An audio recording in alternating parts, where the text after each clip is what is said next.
DElEd के दौरान अगर किसी सब्जेक्ट में आपकी बैक लग गई है तो एनसीटी की गाइडलाइंस के अनुसार अधिकतम कितने मौके आपको दिए जाएंगे बैक पेपर क्लियर करने के संदर्भ में, और अगर अधिकतम मौकों की सीमा समाप्त हो चुकी है यानी कि नंबर ऑफ मैक्सिमम अटेम्प्ट्स आपने टच कर लिया है, बावजूद इसके अगर आपका बैक पेपर क्लियर नहीं हुआ तो उस कंडीशन में क्या होगा।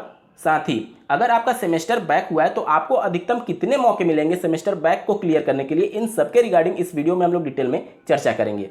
नमस्कार दोस्तों, मेरा नाम है नीरज और आप देख रहे हैं करियर बिट यूट्यूब चैनल। अगर आप इस चैनल पहली बार विजिट कर रहे हैं तो इसको सब्सक्राइब करते हुए बेल आइकन को प्रेस करना ना भूलें। एनसीटी की गाइडलाइंस के अनुसार किसी सब्जेक्ट के पेपर को क्लियर करने के लिए आपको 3 मौके दिए जाते हैं और इसी से बैक पेपर से संबंधित जो भी आपके डाउट होंगे वो क्लियर होंगे।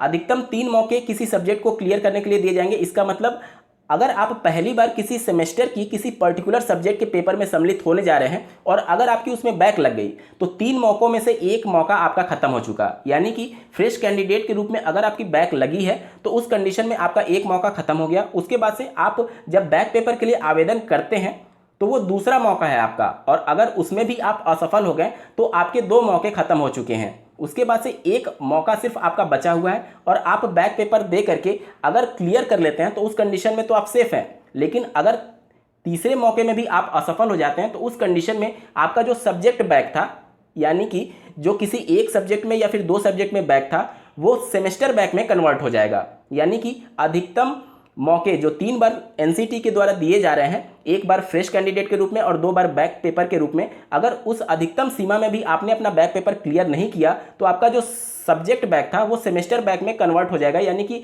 उस पर्टिकुलर सेमेस्टर के सभी पेपर्स को आपको क्लियर करना होगा। साथ ही अगर आपका किसी सेमेस्टर में सेमेस्टर बैक हुआ है तो आपके लिए भी यही रूल लागू होगा, यानी कि पर्टिकुलर किसी सब्जेक्ट का या फिर पर्टिकुलर किसी सेमेस्टर का 3 बार ही मौका आपको मिलता है पेपर को पास करने के लिए। एक बार आपका पहली बार में एज ए फ्रेश कैंडिडेट अगर आपका सेमेस्टर बैक हुआ है तो उस समय आपका 1 मौका खत्म हो चुका है। उसके बाद सिर्फ 2 मौके आपके पास बचे हैं।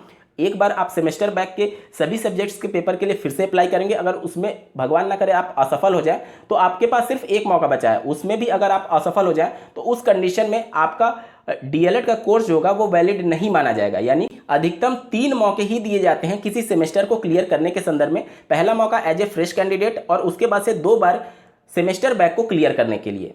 अगर पूरे वीडियो को मैं समराइज करूं तो किसी सब्जेक्ट को या फिर किसी सेमेस्टर को पास करने के लिए आपके पास सिर्फ 3 मौके होते हैं। अगर आप फ्रेश कैंडिडेट के रूप में परीक्षा में सम्मिलित हो रहे हैं तो आपका पहला मौका है, और अगर आपकी पहली बार बैक लगी तो आपके 1 मौके खत्म हो गए। उसके बाद बैक पेपर देने के लिए सिर्फ आपके पास 2 मौके ही होते हैं एनसीटी की गाइडलाइंस के अनुसार। उम्मीद करता हूं आप सभी के डाउट क्लियर हो गए होंगे। इस वीडियो को देखने के लिए आपका बहुत बहुत धन्यवाद। भगवान करे आपका दिन शुभ हो।